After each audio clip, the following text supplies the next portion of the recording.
ಇನ್ನೇನು ಹೊರಟಿದ್ದೀನಿ ಚಿನ್ನ, ಇನ್ನು 10 ನಿಮಿಷದಲ್ಲಿ ಅಲ್ಲಿ ಇರ್ತೀನಿ. ಯಾರೇ ನೀವು? ಫೋನ್ ಕೊಡ್ರಿ, ನಿಮ್ಗೇನು ಮ್ಯಾನರ್ಸ್ ಇಲ್ವಾ?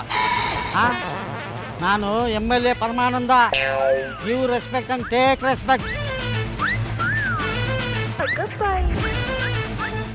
ಇವನು ನಂಬ್ಕೊಂಡ್ರೆ ಯಾವ ಕೆಲಸನೂ ಆಗಲ್ಲ. ನಾನೇ ಏನಾದರೂ ಮಾಡಬೇಕು.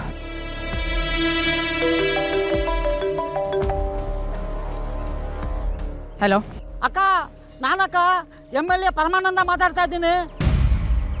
ನಿನ್ನ ಮಕ್ಕಳೇ ನನಗೆ ಸುಪಾರಿ ಕೊಟ್ಟು ಬರ್ಸಿ ಕಿಡ್ನಾಪ್ ಮಾಡಿಸ್ಬಿಟ್ರಕ್ಕ. ನನ್ನ ಮಕ್ಳ ಏನೋ ಹೇಳ್ತಿದ್ಯಾ? ಅಯ್ಯೋ, ನನ್ನ ಅಳಿಯಂದ್ರ ಬಗ್ಗೆ ನನ್ಗೆ ಗೊತ್ತಾಗಲ್ವಕ್ಕ? ಪಕ್ಕ ಅವರೇ. ಹುಚ್ಚುಚ್ಚಾಗಿ ಮಾತಾಡ್ತಿದ್ಯಾ ಅಂದರೆ ತಲೆಗೆ ಜೋರಾಗೆ ಪೆಟ್ಟು ಬಿದ್ದಿರ್ಬೇಕು ನಿನಗೆ. ಅವರಿಬ್ಬರು ಬಾಂಬೆಗೆ ಹೋಗಿರೋದು ನಿನಗೆ ಗೊತ್ತಿಲ್ವೇನೋ? ರೀಚ್ ಆಗಿದ್ದೀನಿ ಅಂತ ವಿಕ್ಕಿ ಮೆಸೇಜ್ ಕೂಡ ಮಾಡಿದ್ದಾನೆ. ಅಯ್ಯೋ ಅಕ್ಕ, ಅದೆಲ್ಲ ಶುದ್ಧ ಸುಳ್ಳು. ನಿನ್ನ ಏಮಾರಿಸಿದ್ದಾರೆ. ಅವ್ರು ಇವಾಗ ಬೆಂಗಳೂರಿನಲ್ಲೇ ಇದ್ದಾರೆ.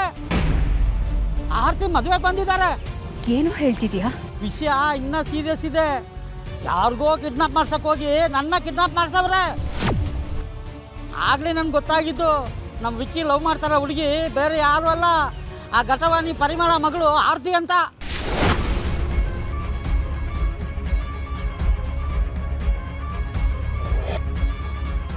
ಏನೋ ಹೇಳ್ತಿದ್ಯಾ? ದೇವರಾನೇ ನಿಜಾಕ. ಮತ್ತೆ ಅವಳು ಮದುವೆ ಇನ್ನೊಬ್ಬನ ಜೊತೆ ಆಗ್ತಿದ್ಯಲ್ಲ, ಅದನ್ನು ವೇದಾಂತ ನಡೆಯಕ್ಕೆ ಬಿಡಲ್ಲ. ಆ ಹುಡುಗಿನ ಜಾಗದಲ್ಲಿ ವಿಕ್ಕಿ ಕೂತು ಅವರಿಬ್ಬರು ಮದುವೆ ನಡೆಯೋ ಥರ ಸೆಟಪ್ ರೆಡಿ ಮಾಡಿದ್ದಾರೆ. ಆ ಮಿಡ್ಲ್ ಕ್ಲಾಸ್ ಹುಡುಗಿ ನಿಮ್ಮ ಸೊಸೆ ಆಗಬಾರ್ದು ಅಂದರೆ ನೀನೇ ಏನಾದ್ರು ಮಾಡ್ಬೇಕು ಇವಾಗ.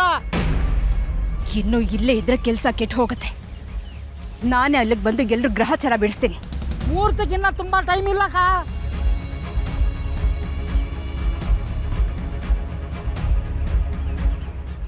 ಕೊಡ್ರಿ ಫೋನು. ಜಗತ್ತಲ್ಲಿ ನಿಮ್ಮಂತರಿದ್ರು ಉದ್ಧಾರ. ಇವಾಗ